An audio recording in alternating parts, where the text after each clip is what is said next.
What is going on today, everybody? It's Buddy here, and in this video I'm going to show you guys the exact process that I use to inspect a car before I buy it, to make sure I don't get ripped off or make sure I don't buy a lemon. Now, we are doing this on a BMW 3 Series, but this is going to be applicable for any make or model car, truck, or SUV. So you don't need to be mechanically inclined to know what I'm talking about in this video. If you don't know much about cars, do not worry, because this video is made for you too. And if you guys are new to the channel, my name is Buddy, and I buy and sell cars for a living full time, so I'm definitely qualified to teach this method. And I also make videos on the entire process of what I do to buy and sell cars and make a living full time doing it. So without further ado, let's jump right into the video. So the very first thing that we're going to do is we're going to go up to the car and we're going to check the fitment of everything. What that means is we're going to check all these seams running down to make sure none are not raised up above each other or that there's uneven lines. So what I do is I just rub my hand over everything, make sure everything's nice and smooth, and make sure nothing pops out. Now, when you do this seam, you also want to make sure you check it with this seam to make sure there's no differences between the two and make sure everything is symmetrical. Now, an example of something that doesn't look normal and that you should watch out for is something like this. You can see right here where the bumper actually meets the hood, it's super uneven, it's super pushed back. So that means more than likely this car has been in an accident before. So that doesn't mean you have to just get in your car and run away and don't buy it. It just means that the car maybe have been in just a minor accident, or someone took the bumper off and didn't know how to put it on the right way. So that's something to keep in mind, but it's definitely not something to be too scared of.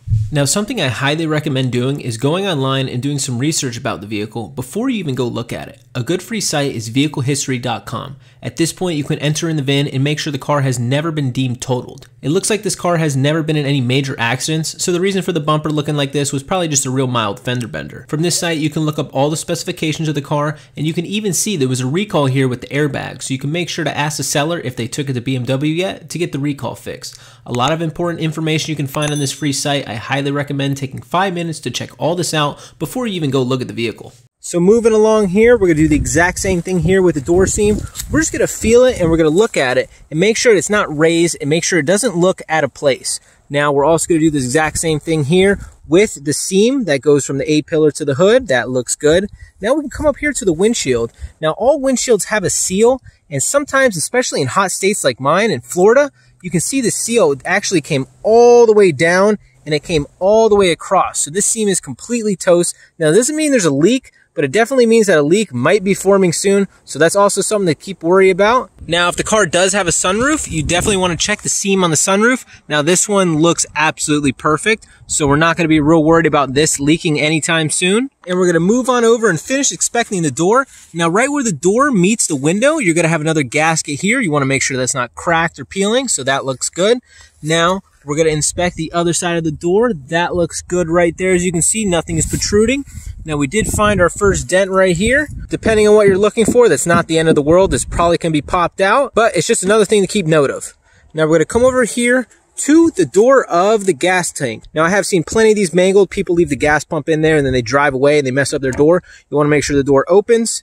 Door closes, make sure the hinges are good. This one looks perfect. Then we're going to come up here to the rear windshield. This one also does have a gasket to keep the water out. This one looks way nicer than the front windshield, so this one is definitely good. Coming down here to the trunk, you can see this seam looks pretty fair here. Doesn't look like a new trunk has been put in, no rear accidents. We can also check the fitment here on the rear bumper. Everything looks nice and symmetrical. It doesn't look like there's been any major accidents. You can see there are some scuffs up here, but nothing major. And then finally, we'll check our taillights here to make sure nothing looks out of the ordinary. The taillights aren't popping out above the car. Everything looks good. Nothing here makes me suspect that this car has been in a rear-end collision.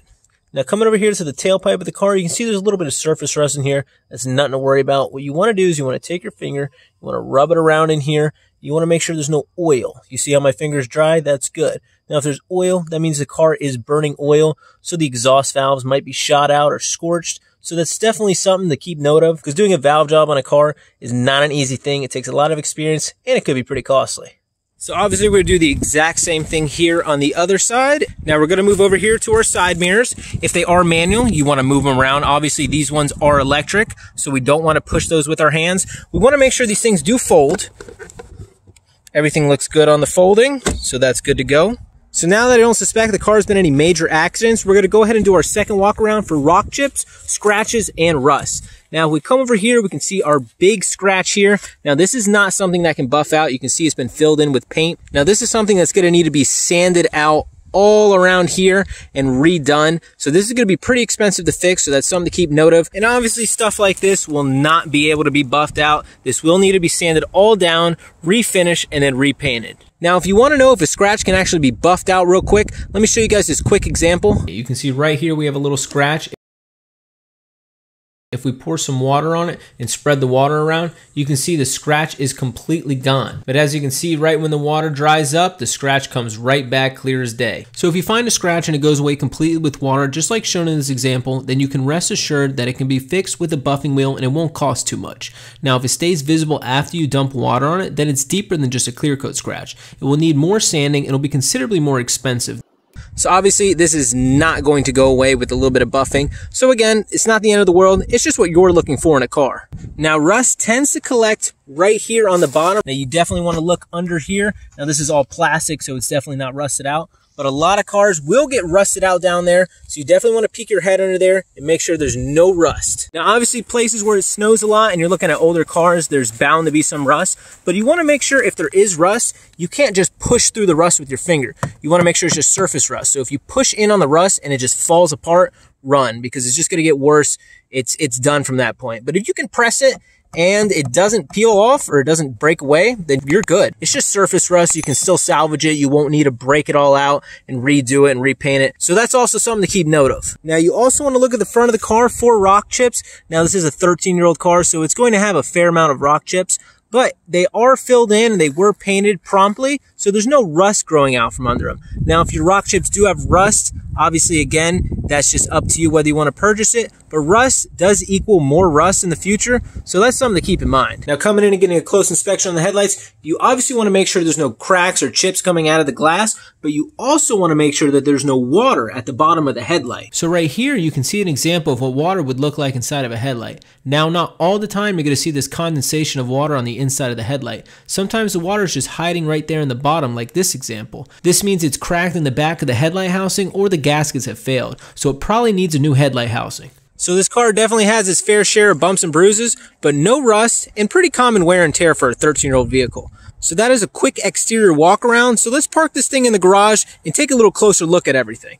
So now that we got the car in the garage and outside of that heat, we can go ahead and we can start inspecting the wheels. Now right away, when you take a look at the rim, you can see there's a fair amount of curb rash going all the way around the rim. That just means somebody smacked the curb, scratched the paint off of the rim. Now you can repair this. I do have a video on how to repair this, but it is kind of a pain in the butt, so that's something to keep in mind as well. So let's go and inspect a little bit closer, and we're going to take a look at the tire.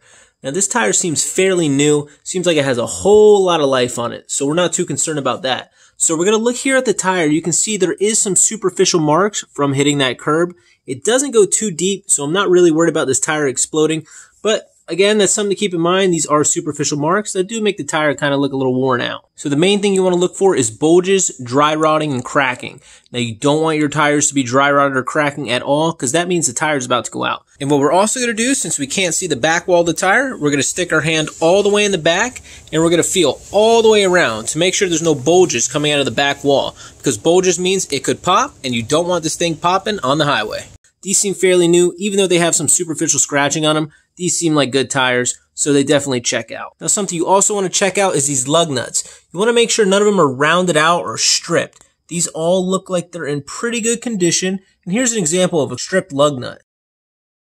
So none of these look too worn out, so these look like they're in pretty good shape. We're going to take a look at the rotors here, and these rotors seem brand new. They actually still have the cross hatching on them, as you can see. Now this is an example of a bad rotor. It has deep grooves and it looks like there's a whole lot of rust on this rotor. So this thing's pretty much shot. I mean, you don't have to get this replaced right away. It's not super dangerous, but this thing is definitely on its way out. So that's something to consider because rotors are not cheap and it's not a cheap job to put 4 rotors in a car. So these rotors are in great shape. We definitely don't need rotors anytime soon. So we're going to take a look at the caliper just to make sure there's no large buildup of rust. And it looks like there's absolutely no rust here on this caliper. None coming through the paint. So this one looks good. And we're also going to come up here to our suspension. So you can see right here, this strut, it looks like it has pretty much no rust on it. So that's actually a really good sign. This car has been in Florida the whole life of it. So there's absolutely no rust here on that strut. So that's a great sign. So what we're going to want to do at this point is take one hand, put on the 3 o'clock position and one hand on the 9 o'clock position. And we're going to want to shake the wheel as hard as we can. And why we do that is we're going to want to feel for any kind of play in the wheel. We don't want the wheel to move at all. And we also don't want to hear anything. We don't want to hear any light clunks because that can mean your tie rods are bad. Now, to check the wheel bearing, ideally you want to do the exact same thing. One hand on the 12 o'clock position and one hand on the 6 o'clock position and shake. But if you're going to go inspect the car, you're probably not going to bring a lift with you. So we're going to take both hands and we're going to put it on the 12 o'clock position. We're going to give it as hard as we can, a good nice shake. And we didn't hear anything. We didn't feel anything. So that means the wheel bearing is probably good. Now we are going to go and take this car on a test drive here later. And I'm going to show you guys another way to see if the bearing's good. But for now, it seems like it's in fairly good shape. And here's a perfect example of a car that didn't pass the shake test. You can see this thing has a whole lot of play in it, and there's definitely something seriously wrong with the suspension system of this car. You can see when crawling under the car, the control arm bushing on this car is completely shot. So doing that little shake test can tell you a whole lot without actually having to crawl under the car. So what we're going to do next is the bounce test to further check the suspension system. You can see this car only bounces once and then stopped right away. That is a really good sign, and so far the suspension system on this car seems great. Now here's an example of a car with completely blown out shocks. Now this is a little bit extreme, but you get the idea.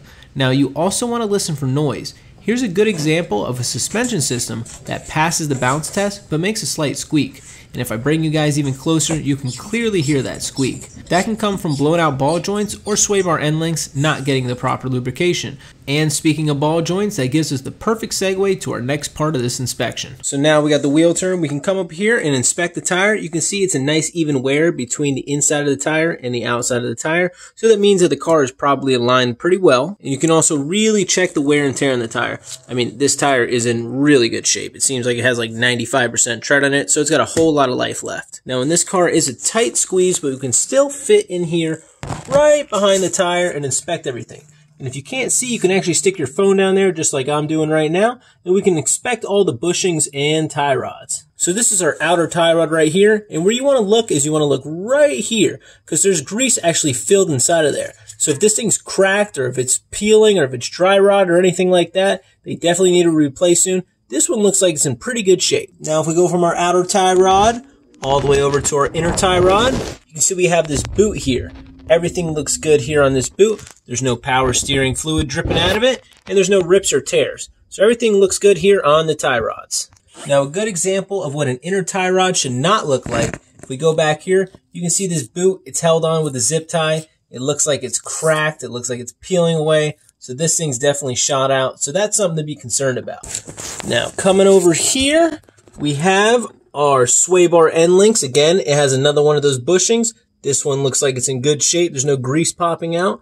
We can also take a look right here. And this is where our axle meets our wheel. You can see there's no dry rotting. There's no cracking. There's no grease coming out. So everything looks good here as well. Now if we come down here, we can check out our lower ball joint. Everything looks good on there. There's supposed to be that little bit of spacing. Again, this bushing has no dry rotting, no cracking. No grease coming out, so everything looks good. And if you're a little overwhelmed right now because you have no idea what I'm talking about because you're not that car savvy, essentially what you want to do is look around the entire suspension area here behind the wheel. You want to look for all areas that have this little rubber boot, and you want to make sure there's no rips or tears like you're seeing here. The purpose of these rubber boots is to hold grease in all the joints of the suspension system. So if these are ripped up, the grease is going to fall out, there's going to get a bunch of dirt and sand grimed in there, and if it hasn't already, it's going to wear out all the joints. So you definitely want to make sure that all your little rubber boots are in good shape. So now it's time to check out the door. So again, we already checked out these seams. Everything looks good here. So we're going to pop open the door. And the first thing we're going to look at is we're going to look at right here on the door edge. As you can see, there is little chunks coming out. So this is a very common spot for the doors to actually get dinged up when people open the door. They hit it on poles, they hit it on other cars. And where there's paint chips, there's usually rust. You can see there's a tiny bit of rust forming here, but nothing major at all. So what we're going to do now is we're going to take the door, and usually doors have a couple of stops in them. So when you initially open the door, it'll stop there. Open it again. It'll stop there. And it stops there. So this door actually has 3 stops in it. Now an example of a door with a bad stop in it is this Highlander right here. If we open it up, it doesn't want to stay open. No matter how wide we open it, it doesn't seem to stop anywhere. And it'll just fall closed. Now personally for you, that might not be a big deal for you at all. But for me, honestly, it bothers me a lot because I like when my door stays open. Now what we're going to want to do as well is we're going to look at this gasket the door gasket here. We want to make sure all this looks good. There's no dry rotting, there's no cracking, and that everything seems nice and fresh, which it does. Now again, another example is this Highlander. You can see right here, this gasket at the bottom is all chewed up. So that's not too big of a deal because it's at the bottom. But right here at the top is the most important because that's where the water's going to fall when it's raining. And you definitely don't want it to leak in your car. So that's definitely something to keep your eye on because you won't know until you actually buy the car, it rains, you get water all in your car, you're going to be mad. And also for cars like this, the window is right here, not framed out. We're going to go ahead and we're going to close it. And you can see it closes right there and it closes up the gap. So right when we pull the door handle, you can see it comes down, we'll close it.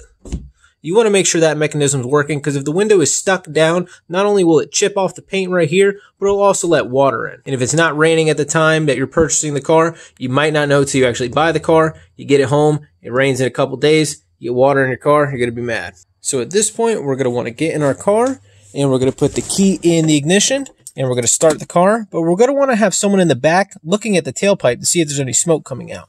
So we're going to start the car. In part 2 of how to inspect a car before you buy, I will go over how to check an engine bay for common mechanical problems in simple terms for anybody to understand. Also, I'll go over how to inspect the entire interior of a car for any hidden issues, and I'll go over how a cheap $20 tool can potentially save you thousands of dollars when shopping for a used car, and how sellers can actually try and trick you into buying a car with hidden problems.